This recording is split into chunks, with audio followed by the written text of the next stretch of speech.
¿Qué tal? ¿Cómo están? Bienvenidas y bienvenidos nuevamente al curso de Declaración de Personas Físicas. Este es un curso, vamos por, ahora sí que, como quien dice, el capítulo 2. En el anterior vimos el fundamento legal de por qué debemos de pagar impuestos.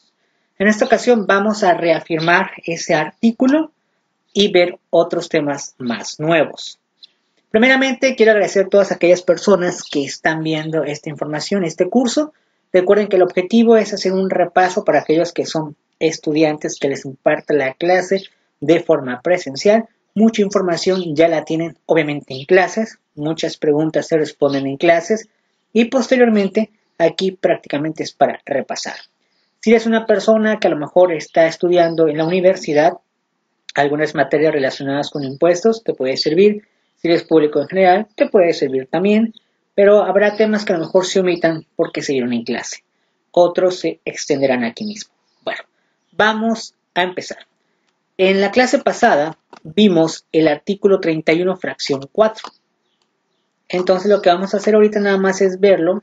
Y aquí está la Constitución Política y está la fracción 4, que dice contribuir para los gastos públicos, así de la Federación como de los estados, de la Ciudad de México y del municipio en que residan de manera proporcional y equitativa que dispongan las leyes. Ya se explicó en la clase anterior toda la información, nada más queda de evidencia de que el artículo 31, fracción 4, sí existe y ahí está. Dato curioso, les había comentado que pues quién realmente creó este pequeño fundamento legal. Nos vamos a ir a la Constitución de 1917. El documento que ustedes ven aquí está escaneado obviamente, pero del original, y es el diario oficial. Entonces aquí el lunes 5 de febrero de 1917, que era el número 30 de periódico del tomo 5, se publicó gracias al presidente de aquel entonces, Venustiano Carranza, que se llamaba primer jefe del ejército constitucionalista encargado del Poder Ejecutivo de los Estados Unidos Mexicanos, hago saber, y obviamente publicaron la Constitución.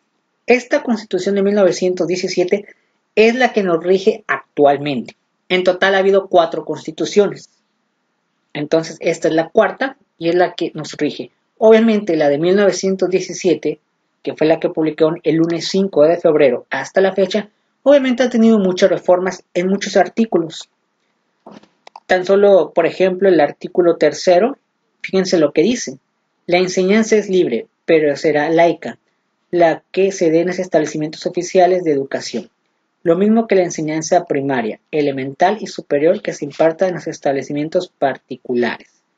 Ninguna corporación religiosa ni ministro de algún culto podrá establecer o dirigir escuelas de instrucción primaria. Las escuelas primarias particulares solo podrán establecerse sujetándose a la vigencia oficial. En los establecimientos oficiales se impartirá gratuitamente la enseñanza primaria. Si se dan cuenta, es un artículo corto. Hay muchos artículos que son cortos, pero si nos vamos a la Constitución actual, en particular la de 1917, que es esta misma, pero nada más que ya reformada, obviamente ha pasado muchas cosas. Fíjense el artículo 3, qué tan extenso está.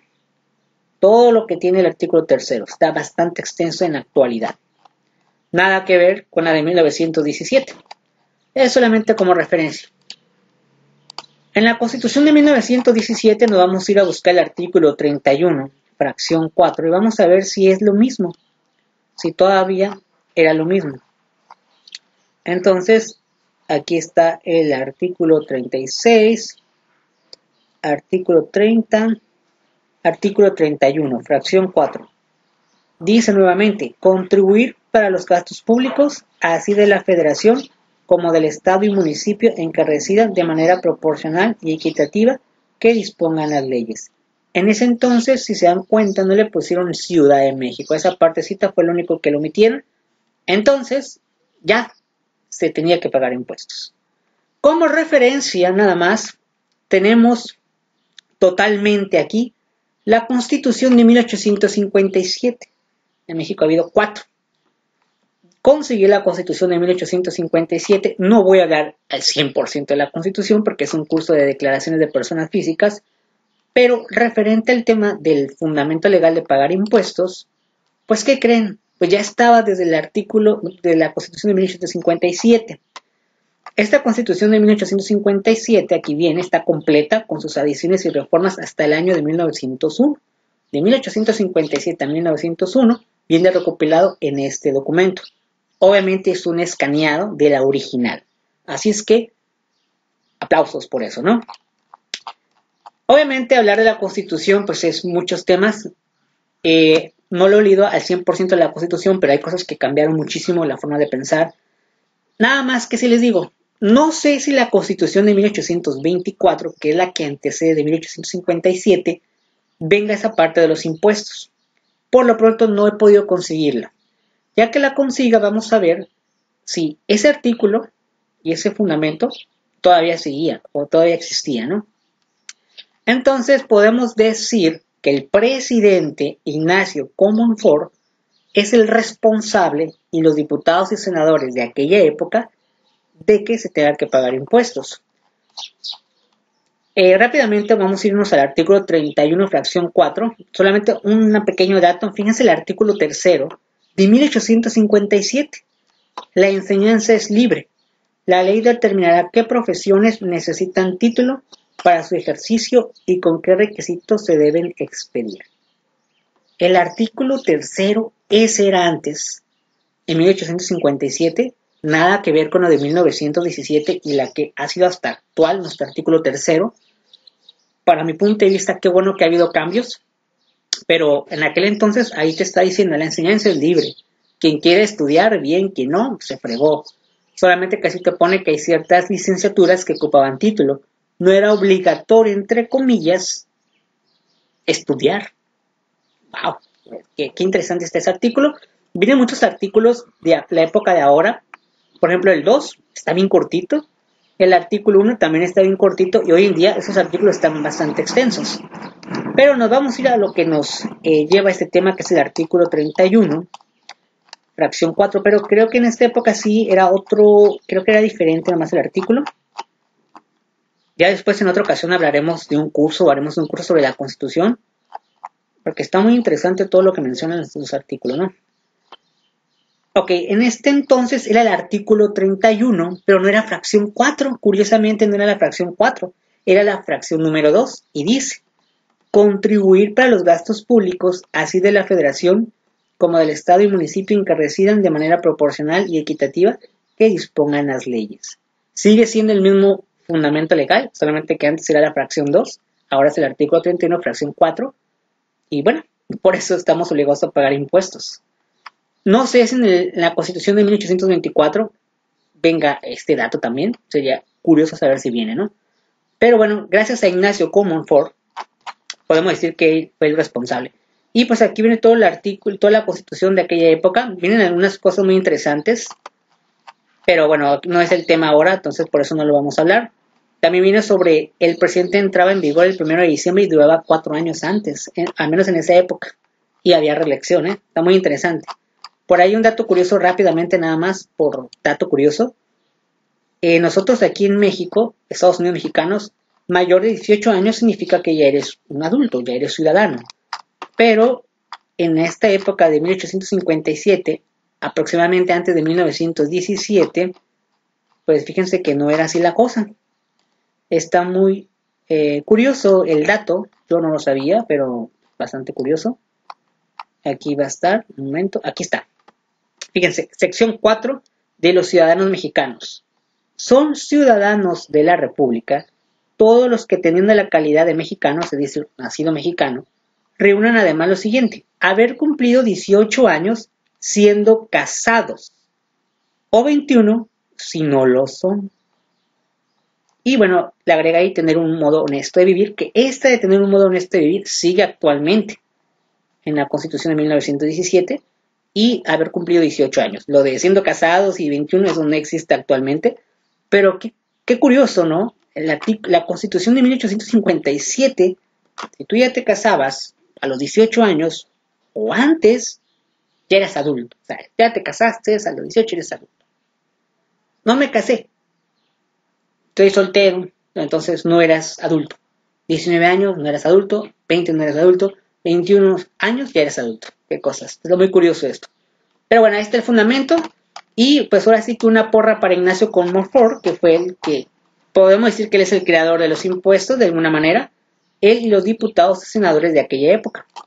Si ustedes se preguntaban quiénes son esos diputados y senadores, toda la lista que está aquí, aclaro, de la Constitución de 1857, todos estos que ven aquí, aquí está el Congreso en aquella época, aquí mismo lo dice, dada en el Salón de Sesiones del Congreso, en México a 5 de febrero de 1857, 37º de la Independencia, y empiezan los nombres.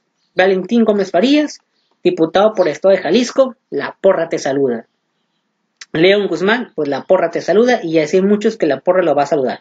Todos estos diputados, Manuel Buenrostro, Francisco Robles, Matías Castellano, Pedro Ignacio, cada uno tenía una representación del estado o lugar, del Castillo Velasco, Manuel Morales, Antonio Lemus, José de la Luz Rosa, Juan Morales, Antonio Aguado, Francisco P.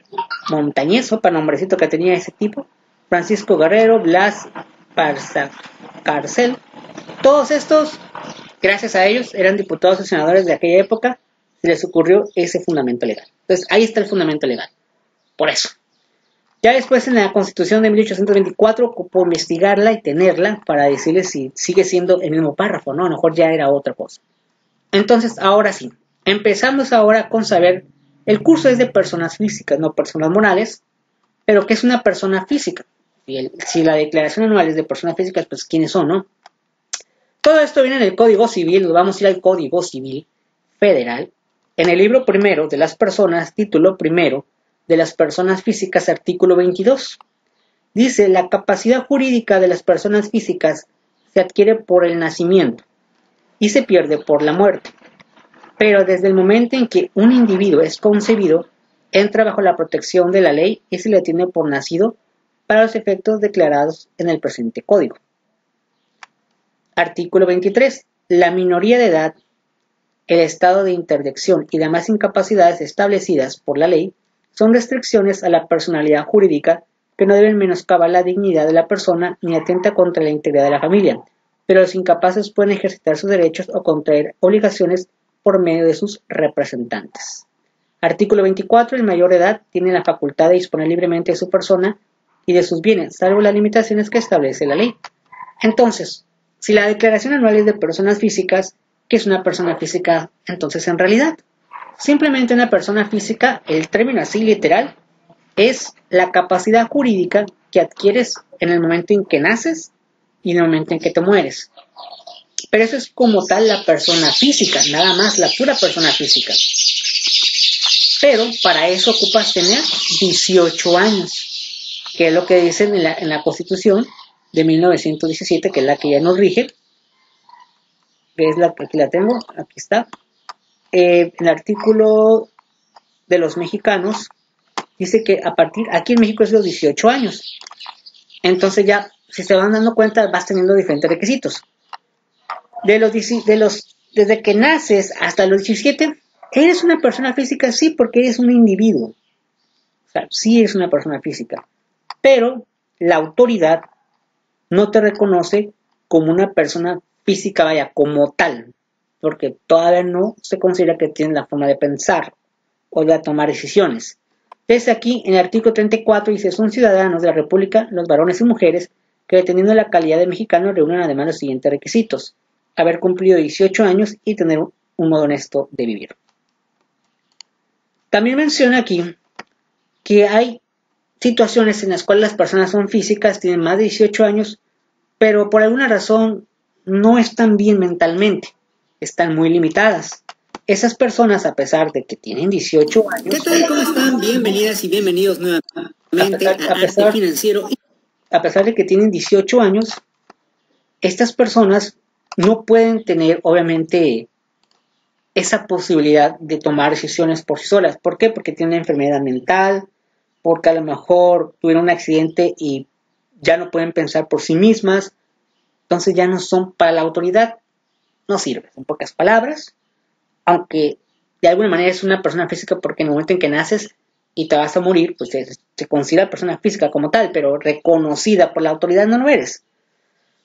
Todas esas personas que por alguna razón andan bien cricos, ¿verdad? ¿Cuántas personas no han visto cricos en la calle? La autoridad dice, son basura, no sirven, no van a tomar decisiones por sí mismas porque están bien cricos. Entonces en ese momento la autoridad dice, no le reconocemos la integridad como persona. ¿Por qué? Porque no sabe ni qué show, a lo mejor no toma decisiones, etc. Otro ejemplo puede ser, muchos de ustedes han tenido personas que tienen síndrome de Down y hay niños que van creciendo y no se pudieron curar del síndrome. Lo tienen muy avanzado o alguna otra enfermedad muy avanzada que incluso dices, es que ya tiene más de 18 años pero no razona, no piensa, todavía ocupan ayudarlo. La autoridad dice con todo el respeto, pero pues no puedes tomar decisiones por ti mismo, no estás pensante, no estás cuerdo, no me sirves. Entonces, ese tipo de personas ocupan un representante legal, normalmente es el padre o la mamá, que dice, bueno, pues mi hijo o mi hija me tocó así, no puede hacer nada por sí mismo prácticamente, tengo que estarle ayudando, una que otras cosas medio las hace, pero no hace una vida normal como otro niño que fue creciendo y que llega un momento en que tiene 18 años, trabaja, juega, hace deportes, baila, de repente va a trabaja, tiene tarjetas de crédito, o sea, toma decisiones por sí mismo porque, pues bueno, le tocó estar bien mentalmente. Eso sí es una persona física y la autoridad lo reconoce como tal. Entonces está muy interesante el tema porque muchos dicen, híjole, o sea, si ya tienes 18 años, pues en sí eres una persona física, pero hay incapacidades físicas o mentales que, bueno, desgraciadamente a algunas personas pues les tocó pues vivir o ser y la autoridad dice, no puede tomar una decisión por sí mismo, ¿cómo vamos a creer en él? Es mala onda hacer eso porque, bueno, no siempre es la culpa de la persona o de la familia que a lo mejor no lo curó, sino hay niños que nacen así, con alguna enfermedad degenerativa o físicamente pues no la pudieron armar, pues ni modos. Ahora, eso no significa que una persona ya más grande que diga, no, pues yo conozco muchas personas que están bien. Aún así, te puede pasar. Imagínense, vamos a poner un ejemplo, vamos a suponer que Ben Rivera va en un carro y pues tiene un accidente. Y termina todo tonto, todo menso, todo sangrado. Y a la semana ya no sabe ni qué echó. O sea, ya no sabe. Ya no sabe. Después de ser una persona bien, ya está perdido. Unas semanas antes a lo mejor trabajaba o a lo mejor tenía un negocio, todo estaba bien en su vida. Tuvo un accidente, la autoridad dice que es inservible, ocupa a alguien para tomar decisiones porque él ya no piensa. En ese caso, ya no es una persona física como tal reconocida por la autoridad. Ocupa una persona que lo represente, porque él ya no puede tomar decisiones por sí mismo. Ese es un ejemplo. Entonces, todos no están exentos. Si alguno de ustedes pensó, ya fregué, pues no estás exento. Puedes terminar igual que todos ellos, o podemos terminar todos igual que ellos. Entonces, sí está complicadillo ahí la situación. Vamos a hablarlo de una manera sanamente. Entonces, vamos a suponer que todos estamos bien, nadie está enfermo, nadie tiene una discapacidad peligrosa que de plano no puede hacer nada. Entonces, tú ya eres una persona física y tienes una personalidad jurídica, donde tú puedes contraer obligaciones y derechos de lo que se te plazca la gana.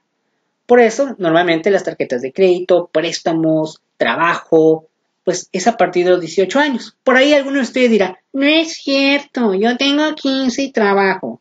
Sí, tienes 15 y trabajas porque la autoridad, si tiene un permiso y consentimiento de tus tutores o de tu papá o tu mamá, puedes trabajar. Si una empresa te da trabajo y no tiene permisos, se mete en broncas. La autoridad dice a partir de los 18 años y punto. Entonces, hay ciertas limitaciones, aunque no tengas 18 puedes hacerlas, pero tu papá y tu mamá tienen que estar ahí. Posteriormente, recuerden, cuando ustedes tienen 18 años, si me ven niños menores de 18, todo lo que digan, todo lo que hablen, a partir de los 18 años se vuelve serio. Ya no estamos jugando. Pónganlo en práctica si quieren. Si tú ahorita tienes más de 18 años, hasta 100 si quieres, cualquier cosa que tú hagas, digas, en algún lugar se puede considerar malo, inadecuado, de mal gusto o que te metiste en broncas porque ya eres adulto. Ya tienes una personalidad jurídica, tienes tu responsabilidad de controlar obligaciones y derechos. Vamos a suponer un chamaco de 16 años. Si va en su carro, tiene la licencia de niños para poder manejar porque está estudiando según, tienen un horario para usar el vehículo, etcétera, y ocurre un accidente, pues él no es responsable como tal, sino sus papás y su mamá porque tiene 16 años. Entonces va a ir papá y mamá a ver qué show que hizo. Si ese niño ya se convierte en adulto y tiene 18 y pues atropella a alguien, pues ya valiste. Aquí no tiene nada que ver papá ni mamá, es tu responsabilidad, tienes 18 años y la autoridad dice, ya te fregaste. Entonces todo lo que digan, hagan, firmen, a partir de 18 años ya se vuelve algo serio. Ya no es como cuando eres menos de 18 años, que puedes decir lo que sea y todavía es como, está niño. Vamos a poner un ejemplo. Es más, lo pueden hacer. Si ustedes ahorita, por ejemplo, muchos adultos que me están viendo tienen hijos menos de 17 años. ¿Qué pasa si uno de los niños está jugando fútbol en la calle y rompen un vidrio, ya sea del auto o de la vecina? ¿Qué va a pasar? Pues va a ir el vecino o la vecina y te va a decir, es que su hijo me rompió el vidrio. No va a pasar de que se lo pagues o la cooperache entre todos los que están jugando fútbol. Y a lo mejor tú como papá lo vas a regañar al niño si es que fue él o él estuvo involucrado. No pasa de ahí. ¿Por qué? Porque pues fue un niño al final de cuentas. Pero, ¿qué pasa si fuera un adulto? Son adultos. Por alguna razón, a lo mejor por accidente le quebraste el vidrio al vecino. Pero tú ya eres adulto. Y el vecino te vio. ¿Tú crees que va a ir con tu mamá y tu papá y le va a decir, su hijo de 40 años, 50 años me rompió el vidrio? Una de dos. O te dice, nos ponemos unos trancazos, que si se ponen unos trancazos se vuelve más problema.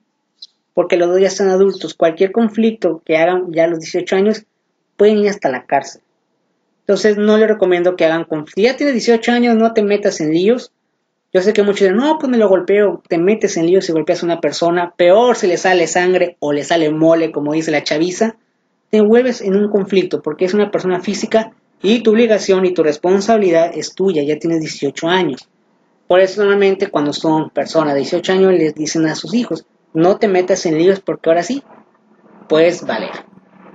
La policía no va a estar preguntándote si tu mamá y tu papá te van a venir a rescatar. Tienes 18 años, te fregaste, tú te peleaste con alguien o por alguna razón a lo mejor involuntariamente agarraste algo de un producto de alguien. Si él te dice que tú le robaste, ya te fregaste, aunque a lo mejor sí fue una verdad. Tener 18 años es un problema a veces porque cualquier cosa que digas, hagas, se puede considerar mal. Entonces, no es tan bonito tener 18. Menos de 18 años todavía papá y mamá pueden hablar con la persona y no pasa nada. Entonces, tengan cuidado. Entonces, eso aquí viene fundamentado en el Código Civil y también viene fundamentado lo de las personas morales. Pero como no es un tema de declaración de personas morales, no lo vamos a ver, pero aquí viene en el artículo 25 del Código Civil todo lo relacionado con personas morales. Esos son fundamentos legales, entonces la ley viene. Vienen muchísimas cosas. Nada más como dato curioso, muchos de ustedes se preguntarán por qué debemos de tener un domicilio en un lugar. O sea, todos tienen un domicilio. ¿Por qué el INE debe tener un domicilio? Si te gusta leer el título tercero del artículo 29, nos menciona qué es un domicilio. Típico domicilio que todos tenemos. Pero bueno, eso es otro tema. Entonces aquí está fundamentado el artículo 22, 23 y 24, libro primero de las personas, título primero de las personas físicas. ¿De acuerdo? De ahí, ya partiendo ahora sí un poquito más a la cuestión legal, nos vamos a ir al Código Fiscal de la Federación. El Código Fiscal de la Federación, hay hay dos artículos importantes para este curso. Primero el artículo 1. Dice, las personas físicas y las morales, para este curso nada más serían las personas físicas, están obligadas a contribuir para los gastos públicos conforme a las leyes fiscales respectivas. Si bien en la Constitución ya nos decían que teníamos que pagar un gasto público, pues el Código Fiscal te lo vuelve a recalcar. y te dice, pero también en leyes fiscales. Las disposiciones de este código se aplicarán en su defecto y sin perjuicio de lo dispuesto por los tratados internacionales de los que México sea parte. Solo mediante la ley podrá destinarse una contribución a un gasto público específico. Entonces ya aquí se viene lo bueno y lo importante de qué tenemos que pagar y qué no.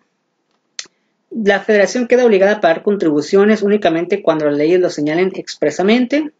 Los estados extranjeros, en caso de reciprocidad, no están obligados a pagar impuestos, no quedan comprendidas en esta sección las entidades o agencias pertenecientes a dichos estados.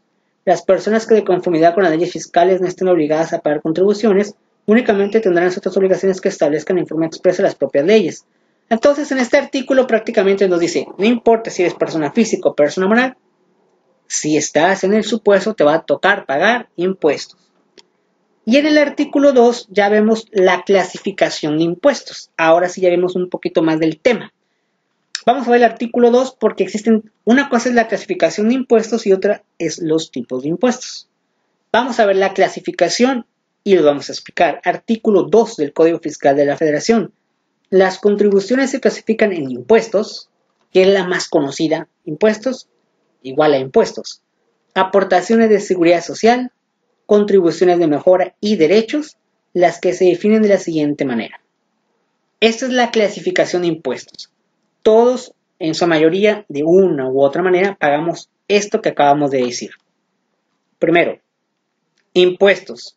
Son las contribuciones establecidas en la ley que deben de pagar las personas físicas y morales que se encuentren en la situación jurídica o de hecho prevista por la misma y que sean distintas de las señaladas en las fracciones 2, 3 y 4 de este artículo. Entonces aquí se pone interesante el tema. Dice aquí que tenemos que pagar impuestos las contribuciones ya sea personas físicas y morales. Para este curso, personas físicas. Pero solamente que se encuentren en la situación jurídica o de hecho previsto por la misma. Es decir, que tú estés dentro del supuesto. Ejemplo.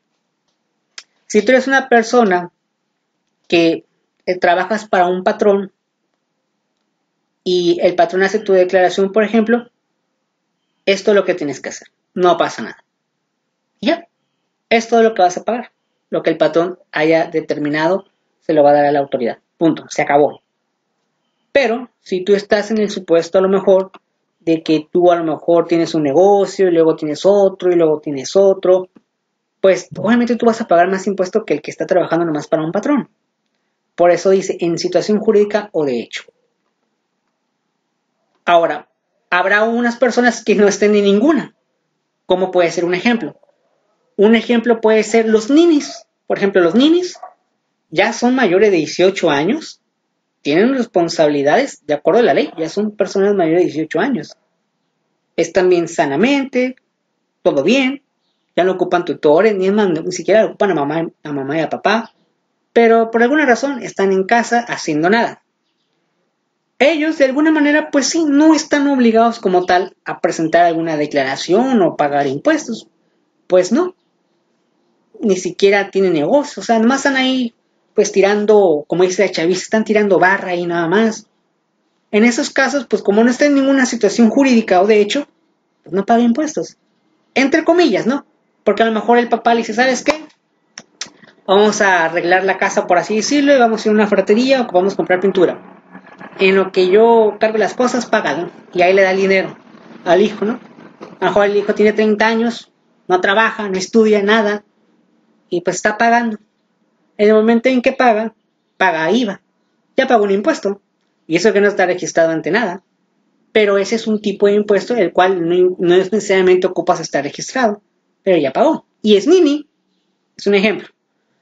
Entonces ahí está dentro de la situación jurídica o de hecho en la que estés, pues te va a corresponder. Los que pues ya están dados o están registrados ante el SAT, pues ni modo que digas que no vas a pagar, porque pues tú mismo fuiste muy babotas y te registraste ante el SAT y te pones de pechito. Y pues ni modo que digas que no, si tú mismo te registraste. Después, aportación de seguridad social. Ese es otro tipo de impuesto que muchos pagan por mucho tiempo. Vamos a leerlo y le voy a explicar ejemplos. Aportaciones de seguridad social. Son las contribuciones establecidas en ley a cargo de personas que son sustituidas por el Estado en el cumplimiento de obligaciones fijadas por ley en materia de seguridad social o a las personas que se beneficien en forma especial por servicios de seguridad social proporcionados por el mismo Estado. En pocas palabras, las aportaciones de seguridad social son esas aportaciones que algunas personas que trabajan para un patrón hacen en cantidades mínimas, por ejemplo, al IMSS o al ISSSTE, que son las dependencias más importantes para darles seguridad. ¿Qué es seguridad social? Consultas médicas, operaciones, medicinas, eso es lo más importante, pero por ahí algunas te dan cosas adicionales. Por ejemplo, vamos a hablar sobre el IMSS un poquito. Lo del ISSSTE no hablo porque normalmente los del ISSSTE son para, ya sea maestros o personas que trabajan de alguna manera para el gobierno. Entonces, muchas personas que ustedes conocen o tú mismo que me estás viendo, tú ya trabajas en una maquiladora, trabajas a lo mejor en una tienda, trabajas en algún comercio y te paga tu seguridad social el patrón. Pero tú pagas una parte chiquita, así una cantidad pequeña. Ya a veces tú le dices al patrón, voy al seguro porque pues estoy mal o me pasó un accidente, y él te dice, pues adelante, ve. Tú estás pagando una aportación pequeñita para recibir un servicio bastante grande. Medicinas, si ocupas quedarte en el hospital, en este caso en el IMSS, te vas a quedar. No importa si te quedas un mes, o 2 meses, una semana, o dependiendo de lo que te vayan a hacer. Todo eso no te lo cobran en el momento, no es como que lleguen y, a ver, pásale a cajas, ¿no? Tú nomás llegas con tu tarjeta, identificación de que yo trabajo para una empresa y todo está vigente. Te atienden y si ocupas medicina, te la proporcionan, consulta, puedes ir a veces que quieras, es como ilimitado, es como si fueras un Netflix, pero de la cuestión médica, por un precio pequeñito.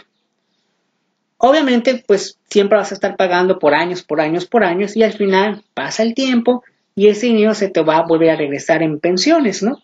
O a lo mejor otras prestaciones que tienes, por ejemplo, que te vas a casar, te dan una pequeña cantidad de dinero para que te cases, claro, bajo ciertos requisitos, no es nomás de, me voy a casar, ahí te va el dinero, no, hay requisitos, no es tan fácil como parece. Por ejemplo, algún, no sé, por beneficio de salud para tus hijos. O sea, tiene ciertas ventajas pagar esa pequeña aportación y puedes recibir muchas cosas. Eso es para aquellas personas que trabajan en un lugar y les quitan el seguro social.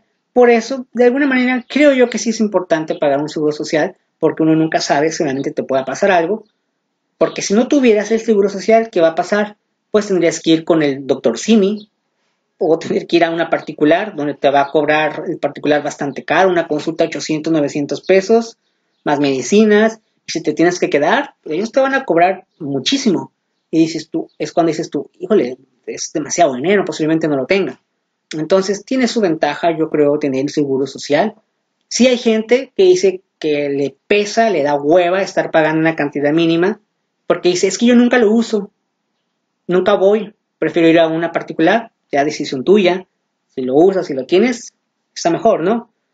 Si bien es cierto, a veces el seguro social, a veces a lo mejor el servicio no es como el que queremos, hay que ser honesto. No digo que todos los doctores, enfermeros, pasahambres, que son pasahambres, los pasantes en medicina, sé que no todos a veces tienen la vocación, no sé por qué a veces son médicos y no les gusta, pero al final de cuentas, bien o mal, pues entre comillas es gratis, ¿no? Entonces, pónganse a pensar si ustedes tuvieran para una operación que de repente te surja, ¿tienen el dinero ustedes? ¿Lo tienen? Posiblemente digan, no lo tengo, pero tengo seguro social y pues ahí la operaron y pues me evité mucho dinero. Es una ventaja, pero eso es un impuesto de alguna manera, disfrazado en aportación de seguridad social, pero es un impuesto, creo yo, muy beneficioso. Pero hay gente que dice que no le gusta. He escuchado comentarios, el seguro no me gusta, prefiero que me paguen a mí mejor el dinero y no me paguen esas cantidades que tú pagas cada semana o dependiendo cómo te pagan. No les gusta pagar. Digo yo, es una cantidad mínima. Malo fuera bastante caro, pues todavía se la creo. Además, no solamente pagas tú, paga también la empresa, paga por ti. Y aparte el gobierno también pone una parte. O sea, los tres ponen una parte, trabajador, patrón y gobierno. Entonces no está nada mal. Yo la verdad no le veo tan malo la aportación de seguridad social. Si no hubiera este tipo de entidades, posiblemente ahorita no existieran, todo fuera particulares. En el caso de las farmacias similares, creo que es algo bueno que este señor Torres, quien fue el que fundó farmacias similares, me parece bien para aquellas personas que por alguna razón no pagan ese tipo de impuesto, pues está bien que tengan otra alternativa, ¿no? Si no hubiera esto, ¿qué harían?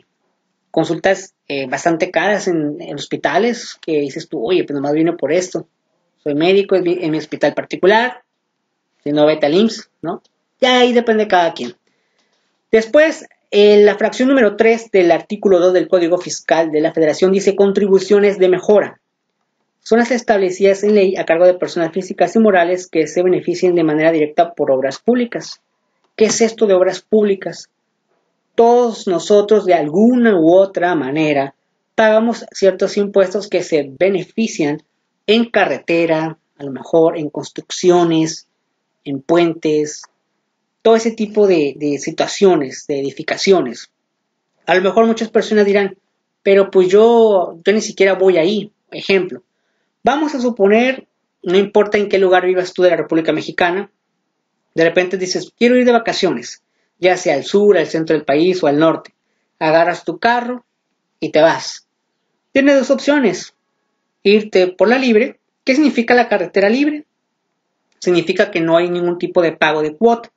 La carretera libre normalmente es la antecedente de la de cuota, que en algún momento, años atrás, pues el mismo gobierno hizo la carretera libre para transportar mercancía, para transportar personas, etcétera, pero a través del paso del tiempo las empieza a descuidar porque hacen la de cuota, que es donde está mejor la carretera, hay señales, cualquier cosa que te diga pasar es más rápido, que rápidamente venga la policía, venga algún servicio médico. Es más fácil que te detecten, que no te me pierdas. ¿Por qué? Porque las carreteras federales que son de cuota están adaptadas para que sean más rápidas, más seguras, etc. Entonces, ¿qué pasa? Pasas por una caseta y te cobran una cantidad de dinero. Esa es una contribución de mejora que en algún momento dado, pues alguien también aportó como tú e hicieron la carretera. Podría ser un ejemplo. O carreteras internas en tu ciudad. ¿Cuántas veces no ponen un puente que dices tú, pusieron un puente en tal colonia, pero yo no vivo ahí? Pero a veces te beneficias tú porque pasas por ahí. Entonces, son contribuciones de mejora. Es para el beneficio de todos, para obras públicas. Entonces, de alguna u otra manera, alguien pagó por ti o tú pagaste y en algún momento lo puedes ocupar. Entonces, no está nada mal, ¿no? No importa si eres persona física o persona moral, lo puedes ocupar. Y ya para casi terminar, están los derechos. Son las contribuciones establecidas en ley por el uso o aprovechamiento de los bienes del dominio público de la nación, así como por recibir servicios que presta el Estado en sus funciones de derecho público, excepto cuando se prestan por organismos descentralizados u órganos desconcentrados, cuando en este último caso se trate de contraprestaciones que no se encuentren previstas en la Ley Federal del Derecho. También son derechos las contribuciones a cargo de los organismos públicos descentralizados por prestar servicios exclusivos del Estado. Cuando son organismos descentralizados los que proporcionen la seguridad social a que hace mención la fracción 2, las contribuciones correspondientes tendrán la naturaleza de aportaciones de seguridad social. Los recargos, las sanciones, los gastos de ejecución y la indemnización a que se refiere el séptimo párrafo del artículo 21 de este código son accesorios de las contribuciones y participan de la naturaleza de estas. Siempre que en este código se haga referencia únicamente a contribuciones, no se entenderán incluidos los accesorios con excepción de lo dispuesto en el artículo 1. Esta parte de los derechos, este pequeño párrafo es el que más importa, los demás ya son enfocados a otras cosas. Los derechos también son como unos impuestos que la gente paga por tener el derecho a, por ejemplo, el pasaporte, realmente es un impuesto el pasaporte, es a nivel federal y tú pagas una cantidad de dinero.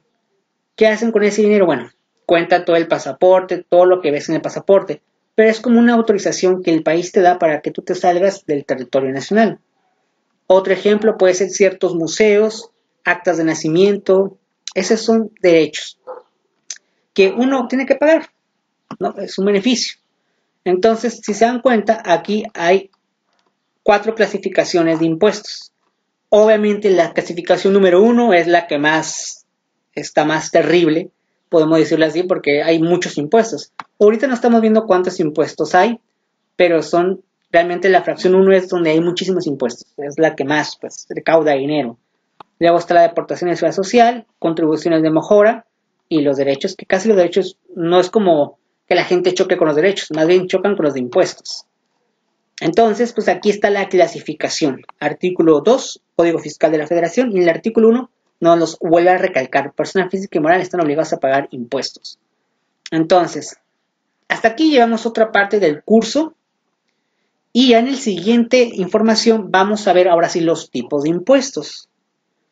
Y ya ahora sí vamos a ver un poquito lo que es la ley de ICR para ya enfocarnos de lleno ya a personas físicas. Pero esto es importante saberlo porque es una, entre comillas, introducción para que sepas mínimo el por qué pagas impuestos. Mucha gente paga, reniega, pero no sabe por qué, ¿no? Entonces ya saben, Ignacio Comonfort y aquella plebada de 1857 son los culpables.